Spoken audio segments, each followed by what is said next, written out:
Pemirsa, memasuki hari keempat banjir yang melanda Desa Kalanglinggar, Kecamatan Teluk Jambe Barat, Karawang, Jawa Barat hingga saat ini belum surut. Ketinggian banjir pun kini telah mencapai 2 meter di sejumlah titik.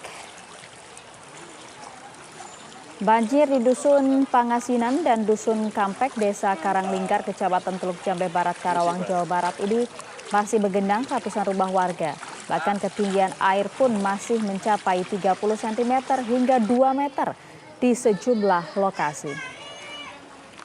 Warga pun masih terlihat lalu lalang meninggalkan rumah mereka untuk mengungsi.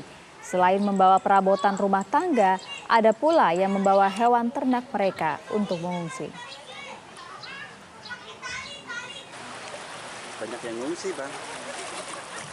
Kalau untuk saat ini ada yang mengungsi di kantor Desa Karanglinggar, ada yang mengungsi juga di titik yang satu lagi di rumah Ibu Bidan ini. Terus ada juga yang sebagian yang mungkin sanak saudaranya yang tidak kebanjiran, mungkin mereka mengungsi di situ gitu. Tapi kalau untuk di posko ini saat ini berapa jumlah pengungsi? Kalau untuk di posko ini yang tercatat di kami ada 79 orang yang mengungsi di kantor desa. Untuk di rumah Ibu Bidan itu sekitar. Ya pemirsa, bagaimana dengan kondisi terkini di Purwakarta? Kita sudah terhubung dengan rekan kami, ada Agung Prasetyo di sana. Agung, desa mana saja yang kemudian terdampak paling parah dari banjir ini? Ya, terima kasih Maria juga pemirsa. Hari ini merupakan memasuki hari keempat banjir yang menggenang ratusan rumah warga yang terjadi di Desa Karanglinggar, Dusun Kampek, dan Dusun Pangasinan. Dan banjir saat ini masih cukup tinggi. Di tempat kami mengabarkan saja ada sekitar 20 cm untuk ketinggian, dan bahkan untuk jika kami ke arah dalam lagi memang banjir sekitar 1,5 meter lebih. Dan bahkan kalau kami memantau dari kamera udara, dan banjir juga terlihat hanya terlihat atap rumah warga saja. Dan sejak tadi pagi hingga saat ini banyak warga yang berlalu lalang dari baik dari posko menuju ke rumah ataupun dari rumah warga menuju ke posko pengungsian untuk mengambil barang bawaan untuk mengungsi. Dan memang sebagian warga juga ada yang kembali ke arah rumah untuk melihat kondisi rumahnya saat ini apakah masih aman atau tidak.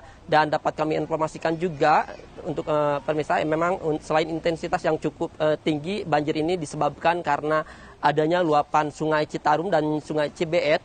Meski siang hari ini cerah, tapi ketika sore menjelang malam di daerah ini turun hujan, dan memang saat ini surut sedikit, namun jika terjadi hujan air kembali naik. Dan memang banjir ini bukan terjadi pada kali ini saja, tetapi sudah terjadi pada tahun 2012 lalu, artinya sekitar 10 tahun lebih banjir menggenang rumah warga setiap hujan terjadi. Dan untuk warga yang terdampak yakni ada 391 rumah, dan untuk jiwa 1.400 lebih jiwa yang berada di dua dusun ini. Untuk warga yang rumahnya terdampak memang pergi ke tempat pengungsian yang ada di kantor desa yang sudah disiapkan oleh pemerintah setempat. Untuk fasilitasnya juga kami memantau di sana ada untuk posko kesehatan, untuk dapur umum, dan untuk memenuhi kebutuhan pokok para pengungsi. Dan dapat kami informasikan juga untuk bantuan-bantuannya sementara sudah dibagikan ke warga, namun warga masih membutuhkan bantuan untuk kebutuhan balita, yakni pampers untuk anak-anak. Agung. Penanganan banjir yang kerap terjadi setiap tahunnya. Sementara itu, Maria, kembalikan ke Anda di studio. Ya, apakah masih ada warga yang kemudian memilih untuk tetap tinggal di rumah mereka dengan kondisi banjir yang masih cukup tinggi ini? Ya, untuk ketinggian sekitar 20 sampai 50 cm, warga ada yang masih bertahan di rumahnya karena rumah mereka ini sudah ditinggikan untuk di halaman teras depannya, karena mengetahui setiap musim hujan kerap terjadi banjir, sehingga sebagian warga meninggikan bagian halaman depan rumahnya untuk tempat tinggal. Tetapi untuk yang kedalamannya lebih dari 1 meter lebih, warga dipaksa untuk mengungsi di posko pengungsian yang berada di kantor desa. Dan tim SAR gabungan juga terus melakukan penyisiran ke lokasi-lokasi yang terdalam ataupun ketinggian yang lebih dari 1 meter yang dikhawatirkan ada warga yang masih bertahan di rumah. Dan dapat kami informasikan juga untuk listrik sementara dimatikan sejak hari kemarin karena untuk menjaga hal-hal yang tidak diinginkan. Maria. Baik, terima kasih laporan lengkap Anda, Agung Prasetyo langsung dari Karawang, Jawa Barat.